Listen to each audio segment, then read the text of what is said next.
Many thanks to Squarespace for sponsoring this week's video. So when it comes to post-processing and editing our landscape photos, one thing is very clear. There is absolutely no shortage of tools at our disposal, regardless which editing program you happen to be using. And frankly, it can be a bit overwhelming at times with just the sheer volume of tools and methods or techniques that we have at our fingertips. And over time, once you edit enough photos, you start to develop a pattern, sort of a workflow, if you will, or an order of operation, where you use, for the most part, the same grouping of tools for most of the images you edit. But one tool that I use on just about every single one of my photos, a tool that is seldom talked about and doesn't receive near the praise or recognition that it deserves, is the crop tool. And before you click off the video, hear me out. There's a lot more than meets the eye when it comes to maximizing the incredible power of the crop tool. And I know some folks believe that a good photographer, a great photographer, should never, ever rely on the crop tool, as they should be able to get the composition perfectly right in camera every time. And I say that's awesome for those that can do that, but that's just not me. See, the way I view a composition while I'm on location, and the way that I view that same exact composition at home behind a computer, well, that often varies. And in this video, I want to share with you some of the incredible features and shortcuts with regards to the crop tool within Lightroom and how it can be used most effectively to improve your landscape compositions.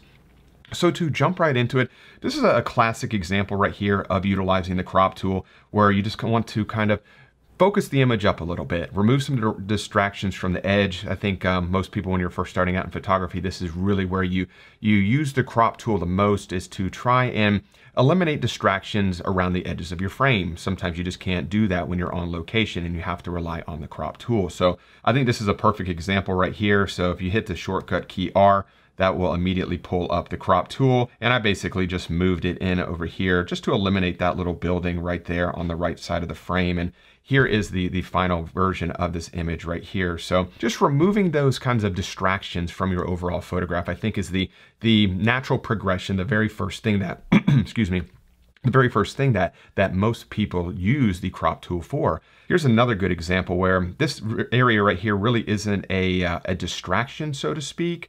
When I was on location capturing this is Half Dome in Yosemite. I love this residual, this tiny bit of afterglow from the setting sun just kissing the tops of these mountains, and I wanted to capture both of them. But this is a classic example. I get it back home in post and I'm starting to look at it on my computer, and I'm just like, you know what? That area on the left side of the screen right through here just kind of serves as a distraction, because this is obviously the star of the show, the little bit of light illuminating this kind of patch of snow right here. And then this area just kind of drags my eye to the left. Here's the final version that I ended up going with, which is a fairly substantial crop. You can see we cropped out the entire left side of this photograph, but I think that this is much more focused of an image.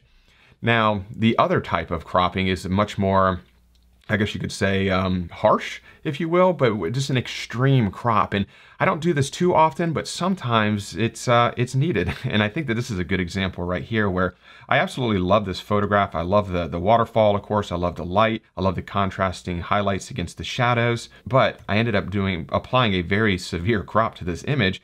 And I created this, I should say. And all it is just basically a zoomed in area right through here, which, as you can tell, is a pretty substantial crop, but I still think it looks well. I probably wouldn't want to print this large because it did lose quite a bit of resolution, but for sharing it online, I think it's perfectly fine. So those are kind of the three main ways that I utilize the crop tool, is removing distractions, or just kind of trying to create a little bit more of a focused composition overall. Now, one thing that's really cool about Lightroom, and so many people don't even know about this, but it's the crop tool overlays. Now, this is definitely up for debate, what all of these kind of overlays mean or how you use them. And I think it's definitely up for interpretation depending on who you ask. But the way that I like to use these is kind of a creative suggestion, if you will, because when it comes to composition, I think it's all about creativity. And these crop tool overlays inside of Lightroom, I think, are absolutely fantastic for kind of sparking that creativity and helping you kind of refine your composition once you've already captured your image. So if I hit the shortcut key R again on this particular image, that automatically will pull up the crop tool. And as you can see, we have the rule of thirds right here. Actually, that's not the rule of thirds. This one is the rule of thirds right there. And that's probably the most common type of compositional technique or cropping technique, is to utilize the rule of thirds with the basic premise, and I know we all know this, is to put areas of interest along the intersecting points or maybe on the different lines of the overall grid. But for me, the rule of thirds is basically a way to help me to not put something in the dead center of the frame, because if you put things on the intersecting points, everything in your overall photograph is going to be off center a little bit, and I think that's definitely the most appealing way to do it.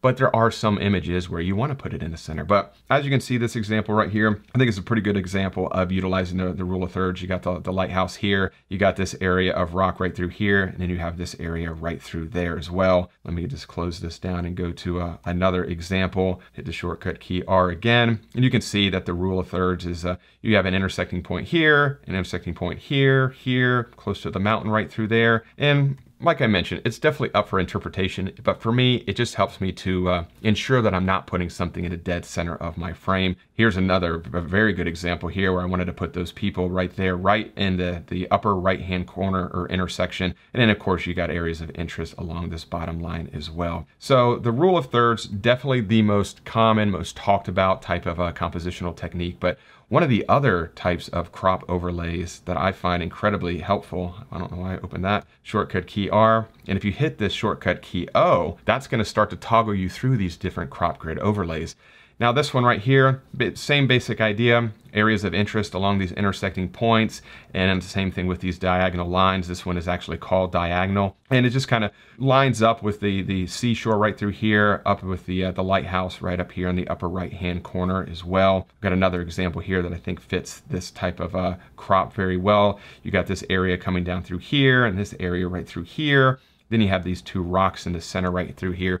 And the whole composition is kind of like in this canyon a little bit where everything is kind of angling down. And I think this diagonal composition, or I think this image is a good example of utilizing this type of a crop grid overlay. Now, let me pull up another image. So the next crop is center. I think that's what they call it, just center. And this is great if you want to line up something perfectly in your frame. So if I hit the shortcut key R again, and hit the shortcut key O to toggle to this one, as you can see that this image was a pano, a vertical pano stitched together. I think it was 5 or 6 images. And I just wanted to line the lighthouse perfectly in the center. I actually used that little top of the lighthouse right there to line it up perfectly. But I think that center crop grid overlay is fantastic in those situations where you want to put something smack dab in the center. And if you rely on the rule of thirds crop grid overlay, which is the one I think most people usually use by default, that becomes a little bit more difficult to center something up. So here's another good example right here where I wanted to get right the center of this image, dead center, right in between these two C stacks. And something else that's really cool is that if you want to, kind of sticking with the theme of distractions, if you hit the shortcut key L, that's actually going to dim the lights around your image. And if you hit the shortcut key L again, that's lights out, and that's basically going to black out everything around your overall photograph. And why I think that's really cool is because it removes all the distractions from your desktop and really helps you focus on the composition that you're trying to, I guess, enhance or create using the crop tool. So utilizing that shortcut key L, I think, is a tremendous way to just get a little bit more focus and remove some of those potential distractions that you might be experiencing. Now, the next one is something that's called triangle. And let me pull it up here again, shortcut key R and shortcut key O, and here is the triangle. And what's cool about this one is if you hold down the shift key and hit O, you can actually rotate this one back and forth. So this is the final version of this image. Here is the uncropped version of this photograph, and not fully edited either. But what was interesting about this one is I actually used this crop grid overlay when I was creating the final crop of this overall photograph. I knew I didn't need to do much. I really liked the composition while I was on location, but I think it needed a little bit of refinement. And I basically just kind of brought this up a little bit here to about right there, and then brought it down basically so where this line is following the path of these two rocks together, and then you have this area of interest right here where the canyon wall meets the actual river right through there. So I think that was a good use of that type of crop grid overlay. And here's another really good example right here as well of utilizing triangle. Let me hold the shift key down again and hit O. And as you can see, you got an intersecting point here and an intersecting point here. And I basically just kind of move this around until it kind of lined up like that.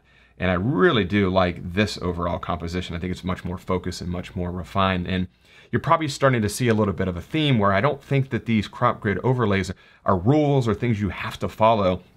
I just like to kind of go through them and just kind of jump around from different overlay to different overlay on a particular image just to see if something kind of sparks a little bit of creativity, gets those creative juices flowing a little bit, to see if there's a way that you could possibly enhance your particular image a little bit further.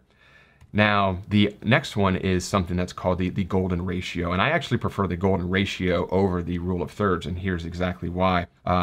Actually, before we go to that, I just want to show this one as well. One more use of triangle where you have this area of interest right on the waterfall and the entire river flowing in this direction. And then, of course, this area right here of interest as well. So I thought that was a pretty good example of using triangle.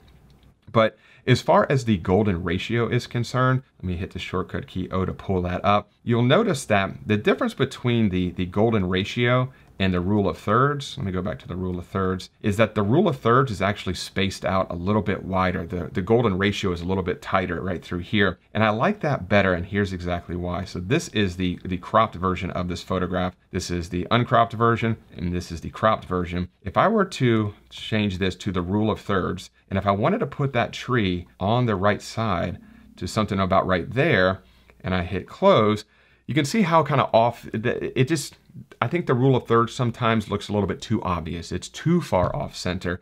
And I kind of like the golden ratio because it's just going to help you get just a little bit off center. Let me hit the shortcut key O. And let's reset this and then change this to the golden ratio, which is right here. And this I felt was a lot more impactful because it's just off center, not completely all the way to the right or all the way to the left. It's just off center. And I think that the golden ratio is, for me personally, I enjoy that more than the actual rule of thirds. Let me pull up one more. Now, the next one is the golden spiral, and it's a little bit interesting, the golden spiral.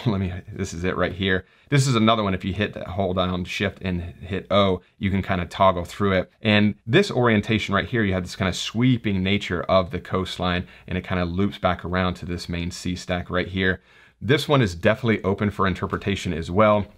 You could ask 10 photographers what they think of the golden spiral, and they'll probably all tell you something a little bit different, but I think it's fantastic, just like the other ones, just to kind of play around with it, hold down the shift key and flip it in different directions, just to see if there's a way that you could compose this image or crop this image a little bit different. So definitely something very interesting to play around with.